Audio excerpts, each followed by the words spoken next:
అమ్మ పెట్టా పెట్టదు అడుక్కు తినానివ్వదు అని హిందువులకు సంబంధించి ఎవరూ ఏమీ చేయరు. ప్రత్యేకించి హిందూ ధర్మ పరిరక్షణ కోసం ప్రయత్నిస్తున్నటువంటి వాళ్ళకి అండగా నిలబడే వాళ్ళే కరువుగా ఉన్నటువంటి సందర్భం. అట్లాంటి సందర్భంలో చాగంటి వారు తన శాయశక్తులా కృషి చేస్తున్నారు. దానికి ఒక ఉడతా భక్తిగా సాయం అందించింది, బాధ్యతగా నిలిచింది బాబు సర్కార్. వామపక్ష భావజాలికులకు బోల్డన్న అవకాశాలు ఉంటాయి, నిధులు ఉంటాయి, పదవులు ఉంటాయి. కానీ హిందూవాదులకి అట్లాంటిది ఉండదు. రైటిస్ట్ లెఫ్టిస్ట్లో వచ్చే సమస్య. అయితే ఇక్కడ ఆ చాగంటి వారికి ఇచ్చినటువంటి పదవి సరికాదంటూ బహిరంగ లేఖ రాశారట మేధావులు. ఫ్యూడల్ విధానాలకు ప్రచారం చేసే ప్రవచనకర్త చాగంటి కోటేశ్వరరావుని విద్యార్థులకి నైతిక విలువలనే నేర్పించేందుకు ప్రభుత్వ సలహాదారుగా నియమించడం సరికాదు, విషయంలో పునరాలోచన చేయండి అని చంద్రబాబు గారికి విద్యావేత్తలు, కవులు, రచయితలు, ప్రజా సంఘాల ప్రతినిధులు బహిరంగ లేఖ రాశారు. నైతిక విలువల సలహాదారుగా చాగంటి కోటేశ్వరరావు నియామకాన్ని వ్యతిరేకిస్తూ ఆదివారం జన విజ్ఞాన వేదిక రాష్ట్ర అధ్యక్షుడు గేయానంద్ అధ్యక్షతన వర్చువల్గా సభ నిర్వహించారట.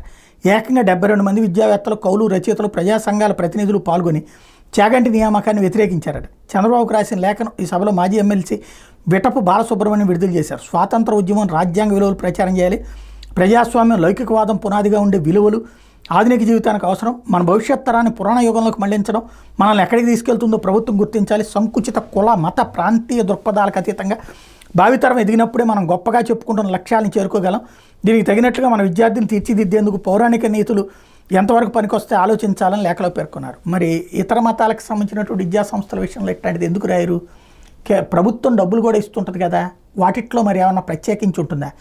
ప్రత్యేకించి మంచి నేర్పుతామంటే నచ్చదా, మతం నేర్పుతామంటే నచ్చుతుందా? ఇది మేధావిత్వమా? మేధావులు అంటే హిందుత్వాన్ని ద్వేషించడం, ఇతర మతాల విషయంలో వాళ్ళకి ప్రైవసీ ఉండాలనుకోవడం. ఆఫ్ఘనిస్తాన్లు, పాకిస్తాన్లు, బంగ్లాదేశ్లు ఇట్లాగే పుట్టుకొచ్చినాయి.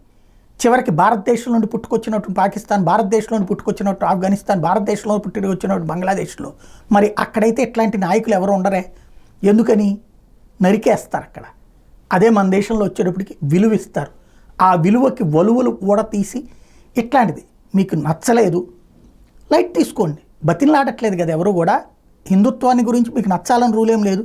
నాస్తికులం గుడ్, అలాగే ఉండండి. హేతువాదులం గుడ్, అలాగే ఉండండి. కానీ హిందూ ధర్మాన్ని ద్వేషించడం, హిందూ బోధకుల్ని ద్వేషించడం అవసరమా? మిగతా మతాలని ద్వేషించమని చెప్పట్లేదు. వాళ్ళ విషయంలో చూపించేటటువంటి ఉదారత లేదంటే బాధ్యతాయుత తత్వం హిందూ విధానం మీద మాత్రమే ఎందుకు చూపించరు అన్నదే ఇక్కడ ప్రశ్న.